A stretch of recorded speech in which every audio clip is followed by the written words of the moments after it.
एक दिन सभी देवताओं ने विचार किया, सबसे पहले किसकी पूजा करें। कोई हमारा आराध्य भी तो होना चाहिए।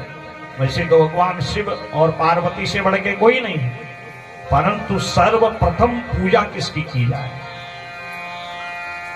ये विचार कर रहे थे। और देवता पहुंच गए कैलाश पर्वत। मां पार्वती शिव ने देवताओं का स्वागत किया। कहा, देवताओं बताइए क्या कारण है आने का। कहा, महाराज हम सोच रहे हैं कि सर्व प्रमुख पूजन किसका किया जाए। कहा, समय आने पर आपको पता चलेगा। भोलेनाथ लीला करने के लिए भ्रमण कर रहे हैं। मां पार्वती ने देखा, कई बार मैं घर में अकेले रह जाती हूं, तो जया और विजया सखी को बुलाया। कहा, आज हमारा मन स्नान करने को कर रहा है। स्नान तो रोज ही करती थी, वो तो मां की माया है। और जया विजया ने मां पार्वती को स्नान कराया। उमामल समुद्भवम, मां के शरीर से मैल उत्पन्न होने लगा। और खेल ही खेल में विचार्येति सेवकः कश्चित् भवेच्छमुत्मतरः कृति। विचार करते करते उस मैल का ढेर लग गया। और जया विजया सखी ने देखा तो उस मैल में एक पुरुष की जैसी आकृति बना दी। विचार्येति च सा देवी वपुषो मल संभवम पुरुषम निर्ममो सातु सर्वलक्षण संयुतम। और दिव्य एक देवता जैसा एक मूर्ति बना दी, देव जैसी मूर्ति। और उस मूर्ति को जब पार्वती को दिखाया तो मां पार्वती को लगा कि ये मेरे मैल से उत्पन्न है, क्यों न मैं इसको अपने पुत्र का स्थान दूं, क्यों नहीं अपने गणों में इनको श्रेष्ठ बना दूं, गणों का अध्यक्ष बना दूं। और मां ने उसी समय अपनी प्राण शक्ति से, क्योंकि वो देवी हैं, कर्तुम अकर्तुम अन्यथा कर्तुम सकता, उनके लिए कुछ भी असंभव नहीं है। जया विजया से कहा, इनको दिव्य वस्त्र आभूषण का श्रृंगार कराओ। और मां ने अपनी कृपा दृष्टि से प्राणों का आवाहन कर अपने मैल से बने उस दिव्य देव तुल्य पुरुष पर प्राणों का आवाहन करके उनको जीवन प्रदान कर दिया। और तुम मेरे गणों में सबसे श्रेष्ठ हो, इसलिए तुम्हारा नाम होगा गणेश। बोले गणेश भगवान की जय। हर चतुर्थी को हम गणेश जी का जन्म मानते हैं। और मुख्य दो चतुर्थियां हैं, माघ कृष्ण चतुर्थी और भाद्रपद कृष्ण चतुर्थी।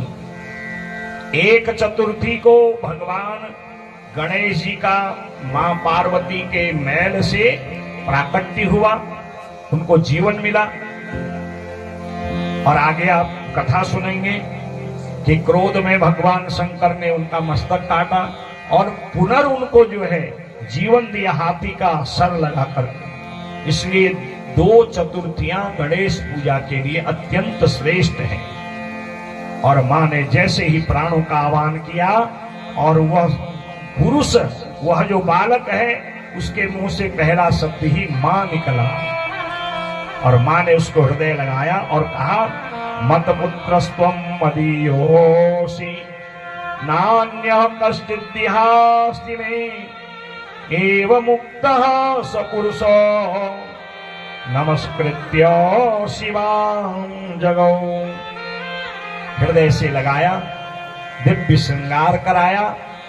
जैसे शिव जी के बड़े बड़े गण हैं और शिव जी के साथ चलते हैं अंगरक्षक बन के, आज से तुम मेरे गणों में श्रेष्ठ हो। गणानाम ईशः, इसलिए तुम्हारा नाम गणेश। बोले गणेश जी महाराज की जय। विराजमान है ना गणेश जी।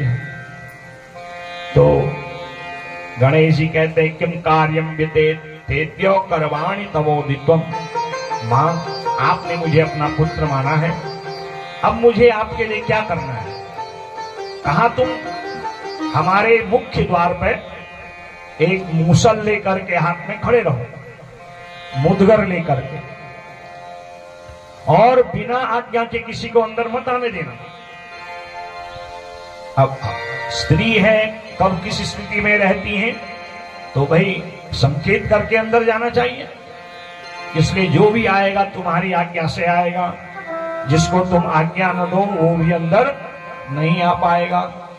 मां को प्रणाम किया, हाथ में मुदगर लेकर के खड़े हो गए द्वार पर, और इतने में भगवान शंकर अपने गणों को लेके आए।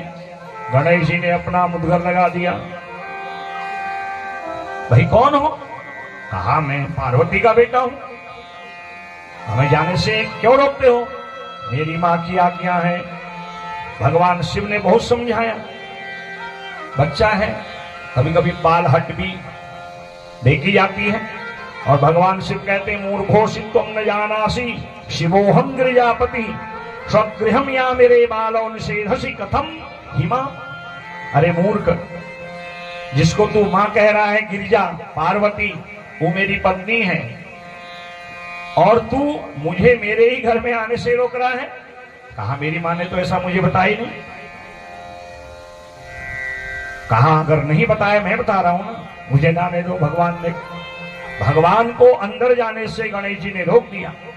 भगवान ने सोचा बच्चा है, मान जाएगा, चलो बच्चों के ज्यादा मुख भी नहीं लगते हैं, उनसे कौन भी बात करे। चले गए, कार्तिकेय जी को भेजा, बेटा जाओ, हमें कोई गण रोक रहा है। कार्तिकेय जी ने समझाया, बहुत समझाया, और जब समझ में नहीं आया तो मारा एक मुदगर से महाराज, वो भी लौट के नहीं आए।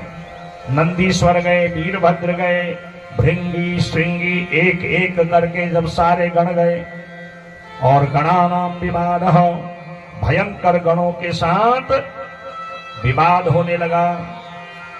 रे रे द्वारपकस्त्वं हि सितस्थापित कुतः द्वारपाला वयं सर्वे सीता किम परिभाषसे। जैसे तुम यहाँ पर द्वारपाल के रूप में खड़े हो, हम भी शिव जी के द्वारपाल हैं, हम तो ऐसे किसी का निषेध नहीं करते। कहा तुम्हारी बात अलग है, हमको तो हमारी माता जी ने आज्ञा दी है। आप बिना पूछे हुए जा रहे हो, पूछ तो सकते हो ना, और मुझे बच्चा समझते हो। इत्युक्तैहि संक्रुद्धो हस्ताभ्याम यष्टिकाम तदा गृहीत्वा ताड़यामासौ गणास् पान्यारि भाषणम। और भयंकर अपना मुदगर घुमाया, एक एक मुदगर पीठ में पड़ाना सबके। महाराज पीछे मुड़ के नहीं देखा, सारे गण गए। महाराज वीर देखा तो उस बालक के जैसा वीर नहीं देखा। महाराज कितनी शक्ति है छोटा, शक्तिशाली है। ब्रह्मा जी को बुलाया, ब्रह्मा जी ने, शिव जी ने कहा जाओ। ब्रह्मा जी गए, ब्रह्मा जी अपने वेदों की भाषा में बोलने लगे। ब्रह्मा जी की खींची दाढ़ी, उस पर झूला खेलने लगे। ब्रह्मा जी को हुई पीड़ा। कहा भैया तू और तेरे शिव जी, तेरे पिताजी अपने आप में पढ़ते हैं। ब्रह्मन् त्वयि गंतव्यम प्रसाद्योयम महाबलः। जब शिव जी ने ब्रह्मा जी को भेजा, शिव जी की आज्ञा से ब्रह्मा गए, और जब लौट के आए महाराज गाल को मलते मलते आए, क्योंकि इतनी पीड़ा दाढ़ी के बाल खींचने में हुई है ना। कहते महाराज भूल के भी नहीं आऊंगा यहाँ। देवाः पलायिता सर्वे गणाः सकलास्तदा। एक एक करके सारे देवता गए, और गणेश जी ने सबको अपने उस मुदगर से, मूसल से ऐसा मारा कि सब दौड़ के वापस कभी लौट के नहीं गए। और सोचते हम तो यहाँ सर्व देवताओं में सबसे पहले किसकी पूजा हो इसके लिए आए थे, और मार खा के जा रहे महाराज। और अंततः भगवान शिव ने देखा भाई अब बहुत हो गया। शिव जी अपना त्रिशूल लेके आए। आगत्य च त्रिशूलेन तच्छिरो निरखंततः। भोलेनाथ ने अपने त्रिशूल से गणेश का मस्तक काट दिया, और जैसे गणेश का मस्तक कटा उसके मुंह से मां शब्द निकला, और भगवती जगदम्बा उसी समय अपने पुत्र के कटे मस्तक को जब देखती हैं, तांडव कर दिया। लपलपाती हुई जीव, नेत्रों से अग्नि, ज्वालयमानं तत्तेजः सर्वतो दाहिते खिलाः। दृष्ट्वा भीततरा आसन् सर्वे दूरतरं स्थिताः। मां के नेत्रों से प्रलय काल की अग्नि निकलने लगी। लपलपाती हुई जीव महाकाली रूप में परिवर्तित हो गई। माया जगदम्बा पार्वती मानो सारी सृष्टि को नष्ट कर दें, भस्म कर दें, निकल जाएं। भीत तराह सर्वे, सारे देवता उस अग्नि के तेज को देख तक नहीं पाए, पास जाना छोड़ो महाराज। आकुल व्याकुल हो गए, क्या किया जाए। भोलेनाथ भी सोच में डूबे, मैंने क्या कर दिया। मुझे क्या पता एक छोटे बालक के कारण ये सारी अनहोनी घटना हो जाएगी। ब्रह्मादि देवताओं ने कहा, भोलेनाथ हम सब मिलकर के मां पार्वती की स्तुति करते हैं, क्योंकि मां ही होती हैं। उनके अंदर ममता, वात्सल्य, उनके अंदर प्रेम, उनके अंदर अपनत्व होता है। कुपुत्र हो जाए तो क्वचित अभी कुमाता न भवती। पुत्र कुपुत्र हो जाए पर मां कभी कुमाता नहीं होती है। सुधा तृषार्ता जननी स्मरंती, जब भी भूख प्यास लगती है मां की याद आ ही जाती है। आगे पीछे मां को पूछो न पूछो, जब ठोकर लगती है ओइजा, वाणी से वो शब्द मां के लिए निकल मां, क्योंकि वो 9 माह तक गर्भ में लालन पालन करती है, 6 माह तक अपना अमृत उसको पिला के पुष्ट करती है। इस प्रकार देवताओं ने भगवती जगदम्बा को प्रसन्न करने के लिए, मां पार्वती के क्रोध को शांत करने के लिए दिव्य स्तुति करी। जगदम्ब नमस्तुभ्यं शिवायै च नमोस्तुते, चंडिकायै नमस्तुभ्यं कल्याण्ये ते नमोस्तुते। प्रसन्ना भव देवेशि शांतिं कुरु नमोस्तुते। सर्वं हि विकलं देवी त्रिजगत तव कोपतः। हे माँ को तो इतना क्रोध आता ही नहीं अपने बच्चों में, थोड़ा आया भी, थोड़ी डांट लगाई शांत हो जाती है। इसलिए आप प्रसन्न हो, आप प्रसन्न हो, शांतिम कुरु, शांत होइए। आप जो कहोगे हम सब करेंगे, बस थोड़ी देर आप शांत तो हो जाओ। इत्युक्त्वा ऋषयः सर्वे सुरादीन तरमाकुलाः एवं श्रुत्वा वचस्तेषां प्रसन्ना चंडिका भवत्। भगवती प्राम्बा जगदम्बा पार्वती देवताओं की स्तुति विनय पर प्रसन्न हुई। कहा, देवताओं मैं तुम पर प्रसन्न हूं, मेरी शर्त है, मैं अपने क्रोध को शांत कर दूंगी, प्रलय से तुम्हें बचा दूंगी, मेरी एक शर्त है। मत पुत्रो यदि जीवेत तदा संहरणम नहीं, सर्वाध्यक्षो भवेदद्य यूयं कुरुत तद्यदि। अगर मेरे बेटे को आप जीवित कर दें और सभी देवताओं को ये मानना पड़ेगा कि आज से सभी देवताओं के वो अध्यक्ष हो जाएंगे। सर्वाध्यक्षो भवेत् अद्य, पहले उनको जीवित करना है और फिर सब देवताओं का अध्यक्ष बनाना है। तदा शांतिर्भवे लोके नान्यथा सुखमाप्यता, तभी शांति हो सकती है। भोलेनाथ ने इशारा किया, देवी जी का क्रोध तो सबको सहन करना पड़ता है, और देवी जी बिना कारण के क्रोध नहीं करती हैं, और जब क्रोध करती हैं बड़ा कठिन होता है मनाना। भोलेनाथ की भी गले गले आगे बताओ, ये हाल होता है। सोच रहे ग्रस्त करके क्या मिला महाराज। चलो देवताओं की स्तुति पर आज प्रसन्न तो हुई है, और उस समय भगवान ने देवताओं को निर्देश दिया, उत्तरश्याम पुनर्यात यात प्रथमम यो मिलेदिह तच्चिरश्च समाहृत्य योजनीयम कलेवरे। उत्तर दिशा की ओर जाओ, जो पहले मिले उसका मस्तक काट के ले आओ और हम उस मस्तक को गणेश के धड़ पे जोड़ेंगे, उनको जीवन दे देंगे और सब शांतिमय वातावरण में सुखमय आनंद रूप से हो जाएगा। देवता उत्तर दिशा की ओर गए। सबसे पहले एक हाथी मिला जो अपने बच्चे की ओर पीठ करके बैठा हुआ था। इसलिए कहते हैं कभी भी अपने बच्चों की ओर पीठ मत करो। पीठ का क्या मतलब है कि जब कहीं आप जाएं तो अपने बच्चों की सावधानी के साथ रक्षा करें।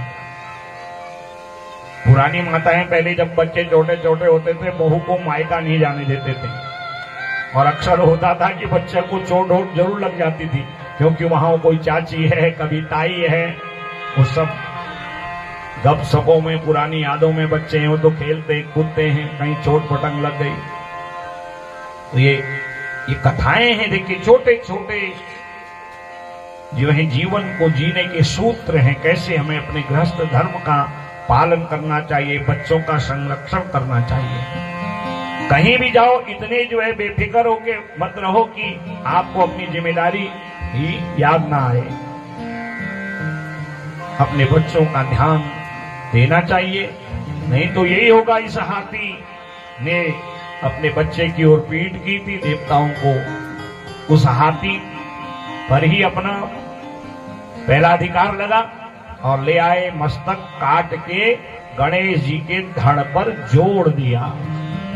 और ज्यों ही जोड़ा तो आधा शरीर रक्त से लाल हो गया था ना, तो भगवान शंकर ने इशारा किया और देवता सिंदूर ले आए, सारा शरीर एक जैसा कर दिया।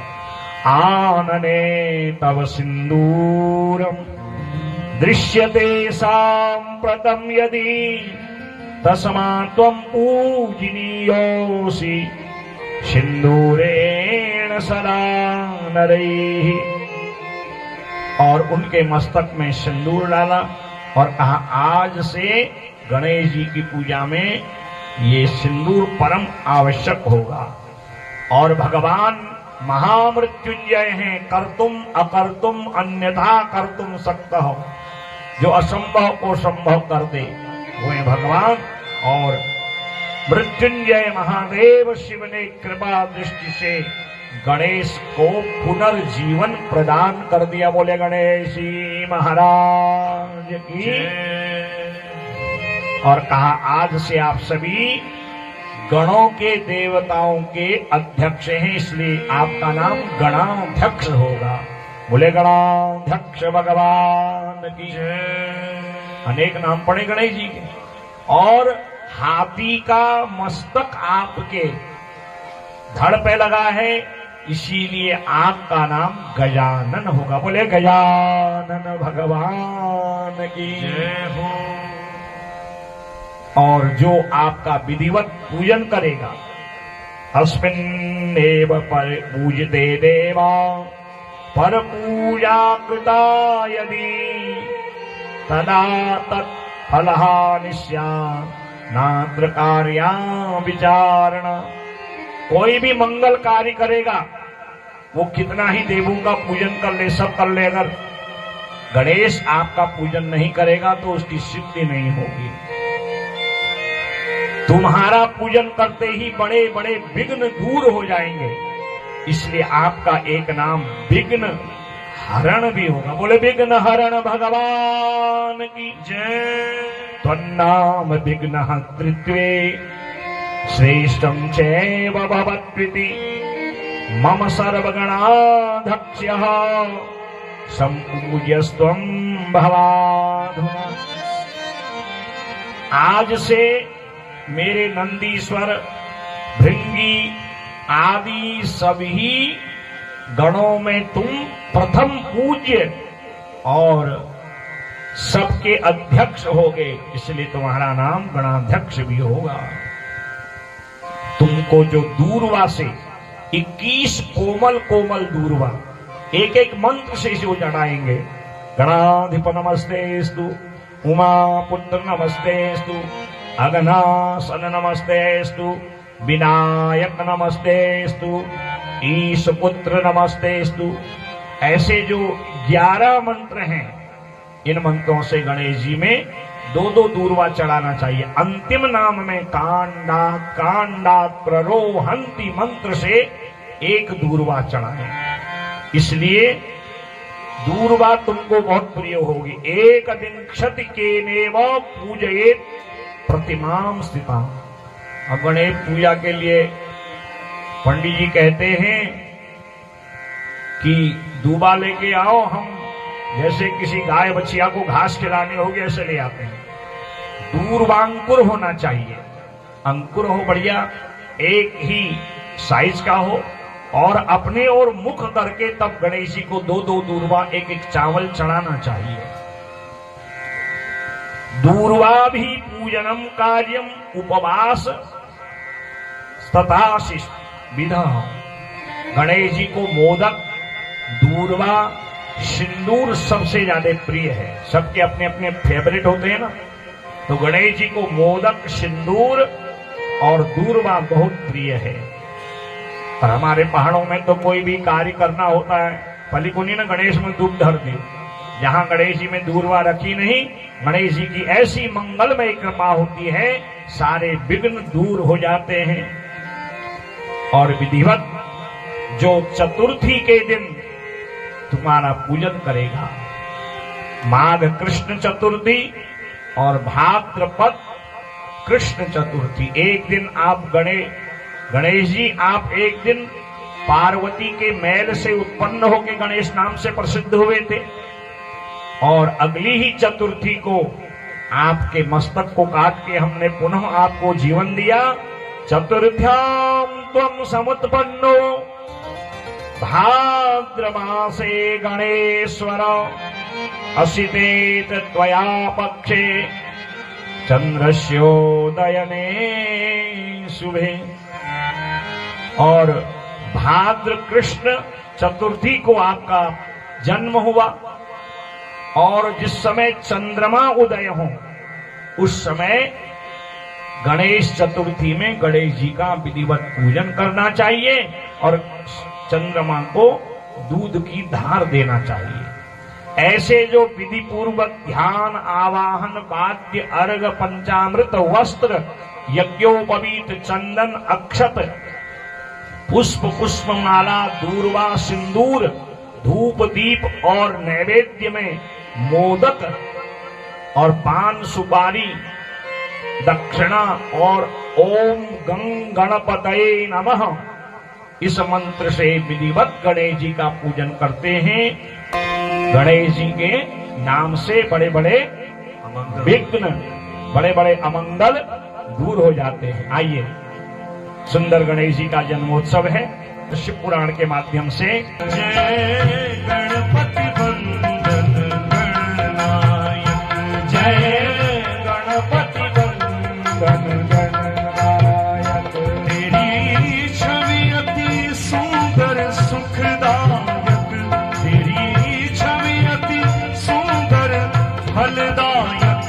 जय गणपति वंदन गणनायक, जय गणपति वंदन गणनायक। मुदाकरात् मोदकं सदा विमुक्ति साधकं, कलाधरावतं सकं विलासि लोकरञ्जकम्। अनायकैकनायकं विनाशिते भदैत्यकं, नताशुभाशुनाशकं विनायकम्। जय गणेश, जय गणेश, जय गणेश पाहि मां।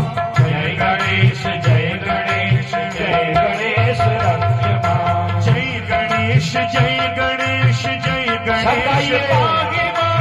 जय गणेश, जय गणेश, जय गणेश रक्ष मां। जय गणेश, जय गणेश, जय गणेश पाहि मां।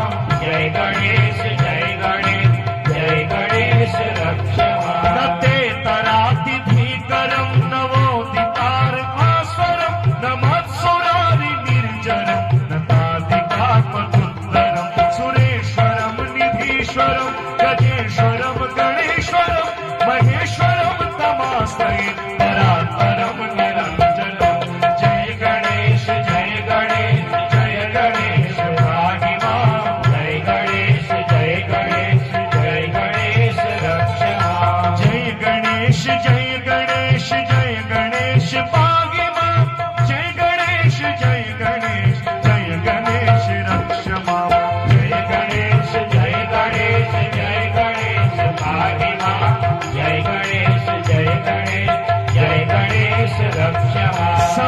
अनन्तलोकशङ्करं गिरस्तदैत्यकुञ्जरं दरे तरोदरं वरं वरे भवक्रमक्षरं कृपाकरं क्षमाकरं मुदाकरं यशस्करं मनस्करं नमस्कृतं नमस्करोमि भास्वरम्। जय गणेश जय गणेश जय गणेश पाहि मां। जय गणेश जय गणेश जय गणेश रक्ष मां। अकिञ्चनातिमार्जनं चिरन्तनोक्तिभाजनं पुरारिपूर्वनन्दनं सुरारिगर्भचर्वणं प्रपञ्चनाशभीषणं धनञ्जयादिभूषणं कपोलदानवारणं भजे पुराणवारणं। जय गणेश जय गणेश जय गणेश पाहि मां। जय गणेश जय गणेश जय गणेश रक्ष मां। गणेश जय गणेश जय गणेश पाहि मां। जय गणेश जय गणेश रक्ष मां। एक स्वर दोनों हाथ उठा के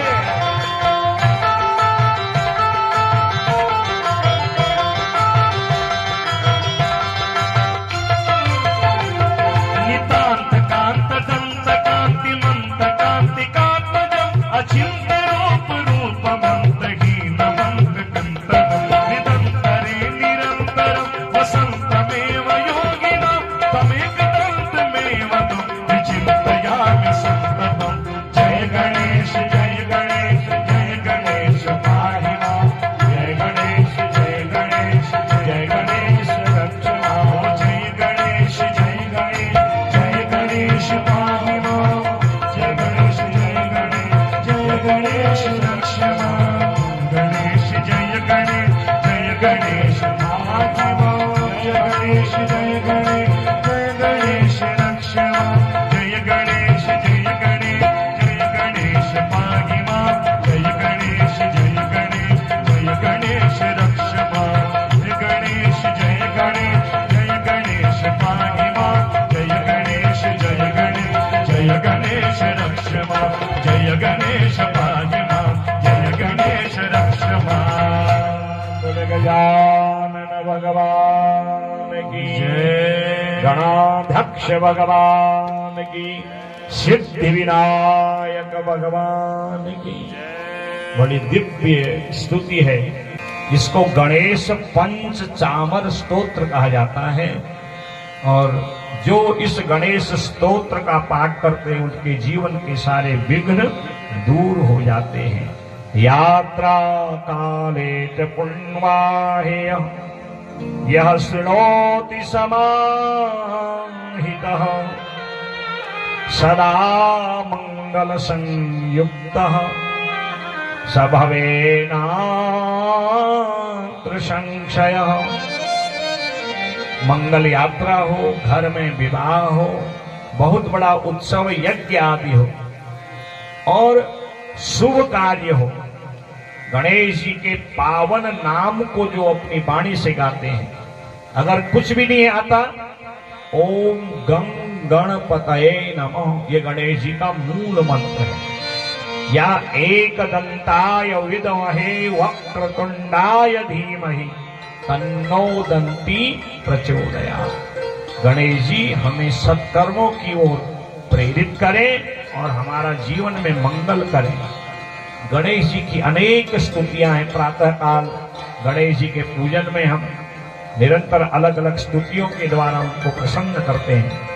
गणेश जी का अथर्व शीर्ष है, संकष्ट नाशन स्तोत्र है, पंचचामर स्तोत्र है, गणेश जी के अष्टोत्तर शतनाम है, गणेश जी के सहस्र नाम है और गणेश जी के नाम से तो ये गणेश पुराण है। तो ऐसे जो विघ्न हरण भगवान गणेश जी के पावन नाम को यात्रा काल में, पुण्य काल में, विवाह उत्सव में, गृह प्रवेश के समय स्मरण करते हैं, उनका पूजन करते हैं। सदा मंगल संयुक्त शभवे नात्र संशय, उसका निरंतर मंगल ही मंगल रहता है। ऐसे गणेश जी को पुनर्जीवन दे करके उनको गणाध्यक्ष बनाया। आज मां पार्वती आनंदित हुई और अपने बेटा गणेश को हृदय पे लगाया। इसलिए आप कभी अगर शिव पार्वती की फोटो देखते होंगे तो गजानन भगवान निरंतर उनके गोद में ही रहते हैं। और धीरे धीरे गणेश और कार्तिकेय बढ़ने लगे और एक दिन आपस में विवाह ब्याह करके खेल करने लगे। कभी कभी बच्चे करते हैं तो बच्चे आपस में ब्याह करने लगे तो भोलेनाथ और मां पार्वती को लगा बताओ हमारे बच्चे ब्याह योग्य हो गए और हमें पता ही नहीं। और होता ही माता पिताओं तो अपने बच्चे को भाऊ ही समझते हैं, छोटा ही समझते हैं ना, कितना ही बड़ाई क्यों ना हो जाए। विवाह योग्यो संजातो सुताविति चता उभौ विवाहस्य कथम कार्य पुत्रयोरुभयोः शुभम। सोचने लगे अब हमें अपने बच्चों का ब्याह कर देना चाहिए। और दोनों आगे, पहले हमारा ब्याह, पहले हमारा ब्याह। और ब्याह की चर्चा हुई तो देवता भी आ गए। ब्याह के लड्डू खाने का किसका मन नहीं करता हमारा। सभी देवताओं ने कहा मां पार्वती भोलेनाथ अब आपके पुत्र ब्याह योग्य हो गए, अब आप इनका ब्याह करिए। कहा यही हम भी सोच रहे थे। अब ये दोनों कह रहे पहले मेरा ब्याह तो पहले एक ही का होगा, दो तो एक साथ होंगे नहीं। एक दिन एक का होगा, अगले दिन दूसरे का होगा। गणेश जी कहते पहले हमारा ब्याह हो, मां का दुलारा है। कार्तिकेय जी बड़े हैं, कहा हमारा ब्याह हो।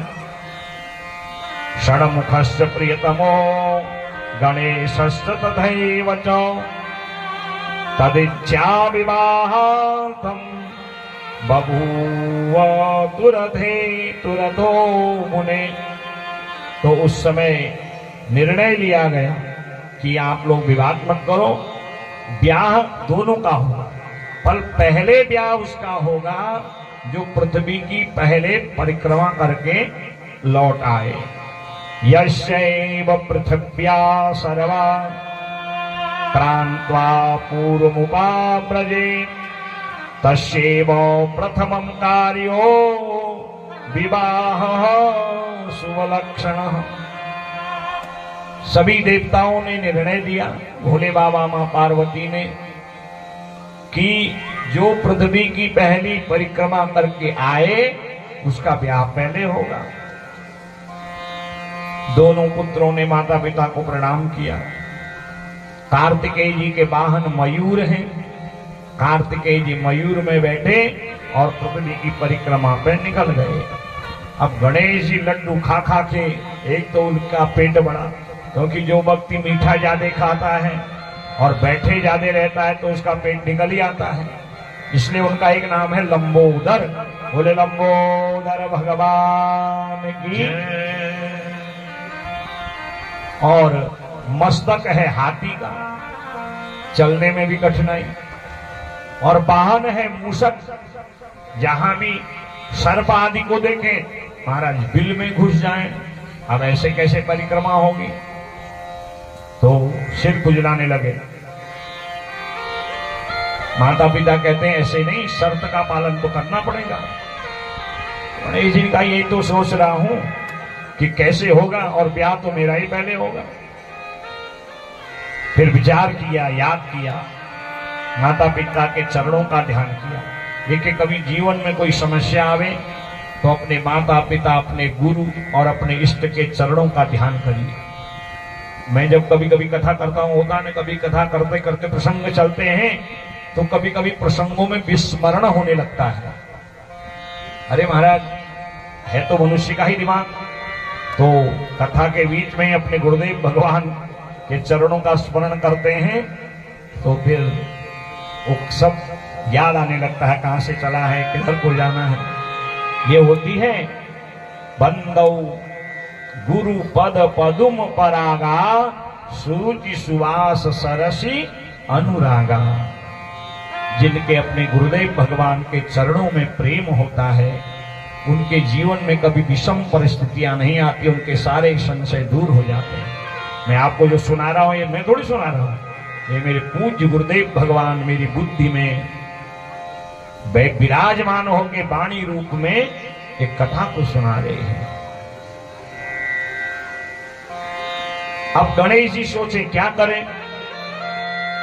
तब बात याद आई कि शास्त्र वेद क्या करते हैं। दो कुशा के आसन लगाए, एक में मां पार्वती को बैठाया, एक में भोले बाबा को। उनके चरण प्रक्षालन करें, उनको टीका किया, सुंदर माला पहनाई और जो भी भोग है कंदमूल फल अर्पण किए। मूषक राज को बुलाया, उसके पीठ में बैठे कहा चलो मूषक राज। और एक नहीं 7 परिक्रमा माता पिता की कर दी और कहा हमारा ब्याह करो। सभी देवता और मां पार्वती शिव कहते हैं ऐसे थोड़ी ब्याह होगा, हमने तो पृथ्वी के परिक्रमा की शर्त रखी थी। कहा मैंने एक नहीं, मैंने तो 7 कर दी। या तो फिर आपके शास्त्र झूठे हैं या फिर मैं झूठा हो गया फिर।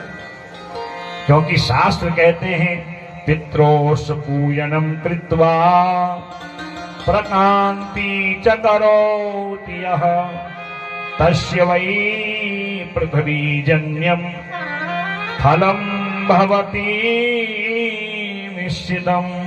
माता पिता का पूजन कर उनकी जो परिक्रमा करता है तस्य वै पृथ्वीजन्यम फलम भवति निश्चितम। उसको केवल पृथ्वी नहीं स्वर्ग की परिक्रमा का भी फल मिलता है। अगर ये बात सही है तो ब्याह करो, नहीं तो आपके शास्त्र झूठे हैं। सारे देवता आश्चर्यचकित हो गए। मां पार्वती शिव धन्य है।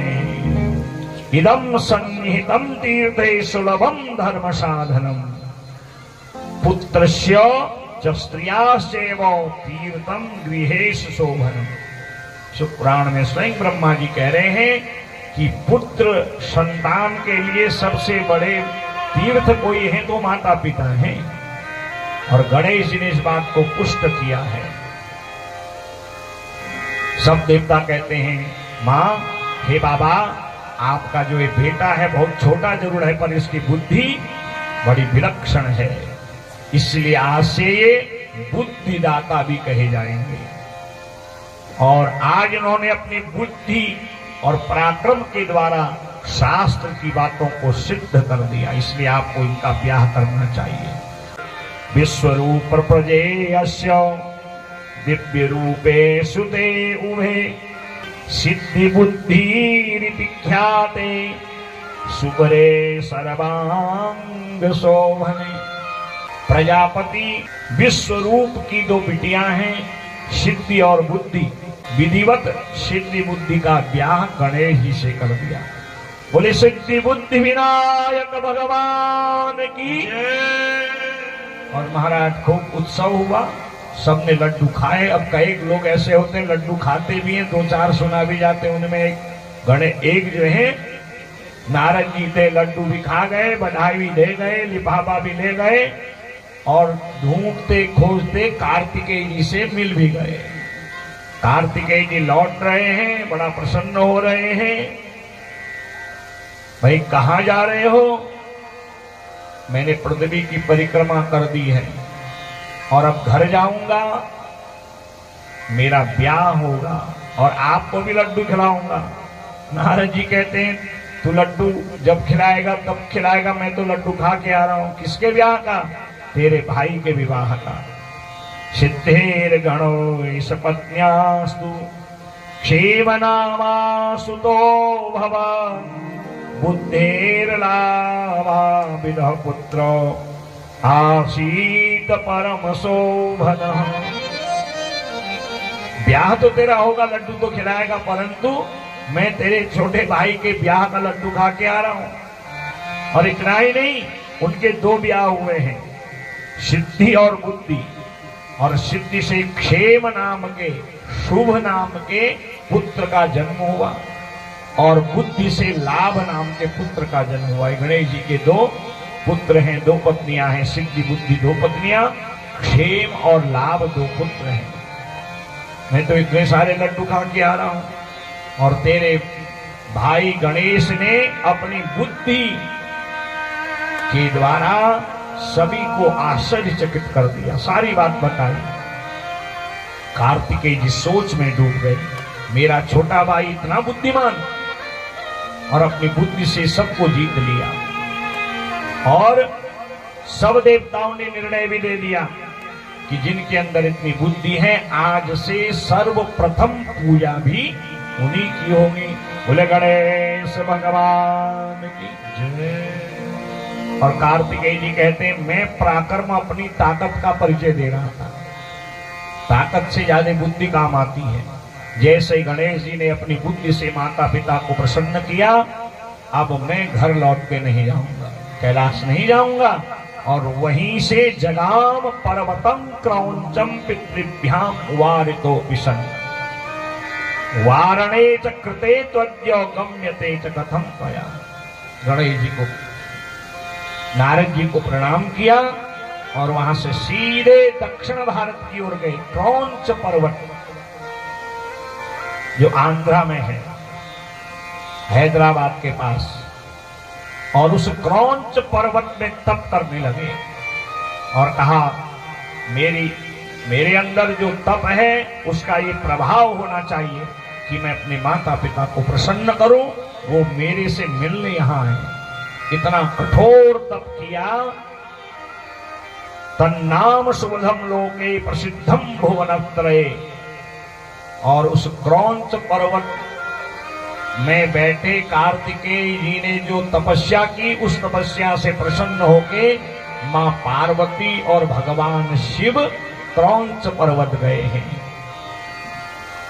इसीलिए उस स्थान का नाम मल्लिकार्जुन हुआ है। 12 ज्योतिर्लिंग है ना, आपको 10वें दिन की कथा में 12 ज्योतिर्लिंग की कथा सुनाऊंगा। सौराष्ट्रे सोमनाथम च श्रीशैले मल्लिकार्जुनम। जो दूसरा ज्योतिर्लिंग है उसका नाम है मल्लिकार्जुन। मल्लिका नाम है मां पार्वती का, अर्जुन है शिव। ये जोड़े में वहां प्रकट हुए क्रौंच पर्वत में, और कार्तिकेय जी को दर्शन दिए हैं और कहते हैं बेटा अब तुम चलो, तुमने हमारी अनन्य भक्ति करके हमें प्रसन्न कर लिया है। और आज कार्तिकेय कहते नहीं, यदि आपको मुझसे प्रेम है तो आप यहीं पर निवास करिए।